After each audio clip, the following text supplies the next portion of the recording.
When do I dig my dahlias? How do I find the eyes? How do I divide these giant clumps of tubers? How do I store them over winter? We totally get it. Every year we dig, divide, and store thousands of dahlia tubers and have learned tips and tricks that we want to pass on to you. The best time to dig your dahlias is a couple weeks after you get a good frost. When you get a good frost and the days start to get shorter, it signals the plant to send energy down to the tubers and thicken the skins. This makes sure they don't shrivel while you're dividing and they store better during winter. But if you live somewhere that doesn't get a frost, a good rule of thumb is to wait 120 days after you planted the tubers, then they're safe to dig. When you dig your dahlias is important, but how you dig them is just as important. So if you looked up how to dig your dahlias, you've probably seen it recommended to use a pitchfork, but we've actually found that a pointed shovel is sometimes better. The pitchfork, sometimes when you're digging under the tubers, it'll just tear through the dirt and you'll break all the necks, especially if it's a variety with thin necks. So lately, we've been using the shovel a lot more. But before you dig any tuber clumps, you wanna make sure that the stems are properly labeled. Once you start cutting all this foliage down, you're not gonna know what plants are what. So we always confirm the variety while it still has blooms. So as you can see here, this is an RM Summer Haze. And then if you come down here, we take a hole punch and we zip tie the original tag that was in the ground right to the stem of the plant. That way, when we cut the plant down, you still have a label attached to that stem when we dig the tubers. You can also use surveyor's tape and tie it around the bottom of the plant, or they make these pre-cut tree tags that you just loop through and attach to the bottom. And you're gonna wanna use a waterproof garden marker. This brand is Statler, and we get these on Amazon, and these are the best that we found. And another tip, we like to cut these down a week or two before we dig and divide. That just makes the eyes pop and a lot easier to see. When we cut the plants down, we like to leave about 8 inches of stem. This gives you a nice handle when you dig them and then when you go to divide them. So when you go to dig your dahlias, you gotta keep in mind that the tubers branch out from the stems. So you wanna keep your shovel a good distance away so that you don't damage any tubers as you're digging in. So basically what you wanna do is just stick straight down, pry up a little, and just circle around the whole plant, gently prying up as you go. Then once you get to this point, you can pretty much just push down on the handle of your shovel or pitchfork, and then grab it gently, shake off the dirt. Hopefully, if you had healthy plants, you'll have a nice tuber clump like this. So all your tubers are dug up, but don't grab the hose just yet. This next decision could make or break how well they store. If you only have a few dahlia plants, it might actually be a good idea to leave these clumps whole and leave all the dirt on them. Similar to potatoes, they store really well with the dirt. It gives them sort of a protective layer and keeps them from dehydrating. You also need to think about how much storage space you have, because even though they store well whole, they're gonna take up a lot more space than if you were to wash these and divide them. Since we're digging up and storing thousands of tubers, we wash and divide them in the fall. When you wash and divide them in the fall, you can pack them in small bins and they stack, so you could put thousands of tubers in a small area. Also, if you leave these clumps whole, in the spring, the eyes are gonna start to pop and it's gonna be easier to divide. We're gonna go in depth later about how to store your dahlia tubers, but first, let's go over one of the most commonly asked questions in the dahlia world. How do you divide dahlia tubers? First, we gotta wash our dahlia tuber clumps off. There's really no secret to this, but you gotta make sure that you really focus down around here, around the base of the stem, because that's where all your eyes are gonna be. So you really wanna get that dirt out of there, or else you're gonna damage your snips and it's gonna be hard to see the eyes. So I'm just gonna come in here and just start rinsing them off. Like I said, you really wanna get in there in all the cracks, because that's where the dirt likes to clump up. And like I said, there's no secret to this. Just rinse them off and get in all those nooks and crannies. So don't go too crazy. It's all right if you miss a little bit of dirt, because as you're gonna see in a minute, while you're dividing, you're probably gonna run into more dirt. You just expose more dirt as you start removing tubers for the clump. Really, the only tool you need for dividing your dahlia tuber clumps is a sharp set of fine-tipped shears. Some people use various knives or vinyl cutting tools. Those are the ones with the hook on the end. Or it's not really necessary, but we love using the cordless multi-tool for huge clumps. You can cut right through them and break those giant clumps in half quickly, easily, and safely with one of these. Between tuber clumps, you want to soak your shears in a 10% bleach solution for 2 minutes. This ensures that you kill any viruses or diseases that could be spread from tuber clump to tuber clump. So now that you have your tools and your dahlia tuber clumps are washed, let's answer that million-dollar question. How do you find the eyes on dahlia tubers? The eyes on a tuber are where a sprout is going to form next year when you plant these. And they're always going to be located on the crown of the tuber. That's this bulky top part. Some tubers might have multiple eyes, but you need at least one eye for this tuber to grow. Finding the eyes is mostly just practice and experience, but what you're gonna look for is this small raised area near the base of the stem. Some varieties, the eyes are big and clear as day, and some varieties, it's extremely difficult to see them. So the first thing you're gonna do is remove all of these thin roots. So just take your snips and go around cutting these off. This just makes it easier to work with the clump. And these small roots just shrivel up in storage anyway. So then your clump should look something like this. And the first step, we're gonna look for tubers with broken necks. A tuber with a broken neck isn't going to be viable, so it's not gonna grow the following year. So we wanna get rid of any of these. So see this here? This is a broken neck. You need that neck to be nice and healthy. So I'm just gonna come in here with my snips and cut that right off. And then here you can see another with a broken neck and another one here. So we're gonna cut those right off.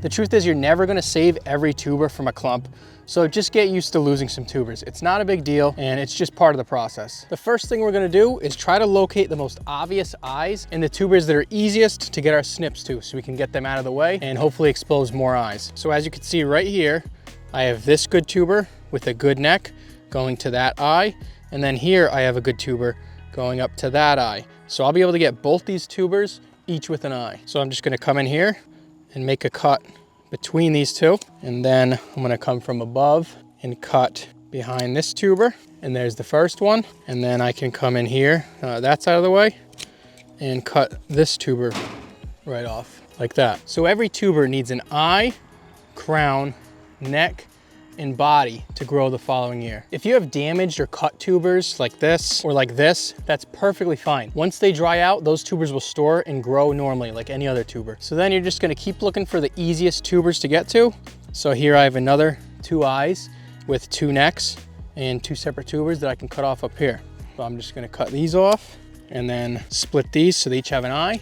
And not every tuber is gonna have an eye. I'm not finding any eyes on this one, or this one, so I'm just gonna cut them out of my way. And that's pretty much the process you're just gonna repeat the whole time. You gotta just keep clearing things out of your way until you expose more eyes. Now I got to this point and I still have some big tubers here, but unfortunately I'm just not seeing any more eyes. And if you're just growing for your own collection, you could store these and there's a chance you missed eyes and next spring they'll start to sprout. But if storage is limited, you probably just wanna get rid of these. So from that tuber clump, I ended up with 9 good tubers. And as you can see, here's all the waste. It stinks that you have to throw a lot of these away, but at the end of the day, getting 9 free tubers from 1 tuber you planted in the spring, that's pretty good. Sometimes they're easy to divide like that last one, but then other times you get a wild, crazy mess of tubers like this one. So here you see I have 1,000,000 small tubers in a super dense clump. So let me show you how we would dig into this one. Something dense like this clump, you're definitely gonna have to rinse it more than once as you divide, because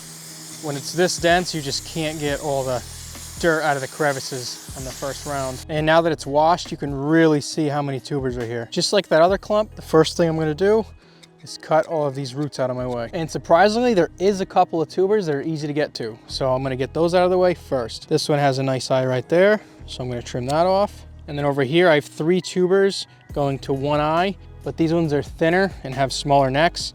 So I'm gonna trim these off and save the bigger of the 3. And then here's some more with broken necks. So I'm gonna cut those out of the way. And I found some more eyes down here. So I'm gonna cut behind those. And there's another good tuber. And now I'm at a point where I have to wash this clump again. See all that dirt in there?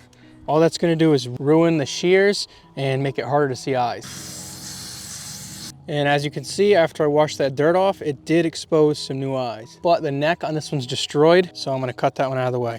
And also, now that I cut some tubers out of the way, I got a bunch of these little tiny ones exposed, and I'm gonna go ahead and cut all of them off. And already I'm gonna have to wash this clump again. Now I'm getting to a point where there's really no more tubers that are easy to cut off. I can see eyes, but even if I were to cut these, I just can't get the tubers out. So in a situation like this is where we like to use that power tool. Also, make sure that you disinfect this blade between clumps, just like you do your shears. So first, I'm gonna chop this stem right off and get it right out of my way. And now from here, it's still just a tangled mess. So I'm gonna make this even easier for myself and just cut this clump right in half. So now I have 2 smaller clumps. They're a little more manageable. But once again, I have to wash these now.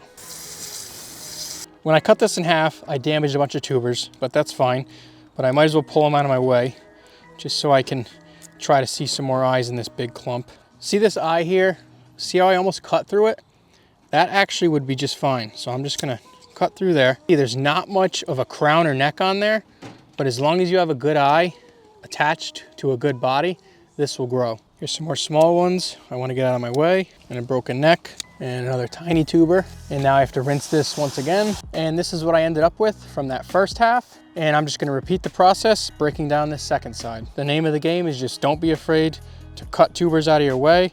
There's gonna be waste, and that's just part of it. So from that clump, I ended up with 13 good tubers, and then here's all the waste. So you finished dividing all your tubers, but now comes the part that makes every grower a little nervous. Storage. One small mistake could ruin your entire dahlia collection. Here's how to store dahlia tubers stress-free. After you divide your dahlia tubers, you need to make sure that the cuts you made are dry before they go into storage. If you store your dahlia tubers with wet spots, you can promote mold and rot. As you can see when they're freshly cut, the skin here is clearly wet. You want the cuts to be starting to scab over and dry to the touch. So while you're dividing, set your tubers in a cool, dry location out of the direct sun, and these cuts should be dry to the touch in anywhere from a few hours all the way up to 48 hours, depending on the weather conditions. Also, before your tubers go into storage, inspect them for soft spots or rot. If you place them into storage with any rot or soft spots, it's only gonna get worse. When it comes to storing dahlia tubers, there's a few reliable, well-tested options. The first and easiest method you can do using something right in your kitchen. Get yourself some cling wrap or plastic wrap,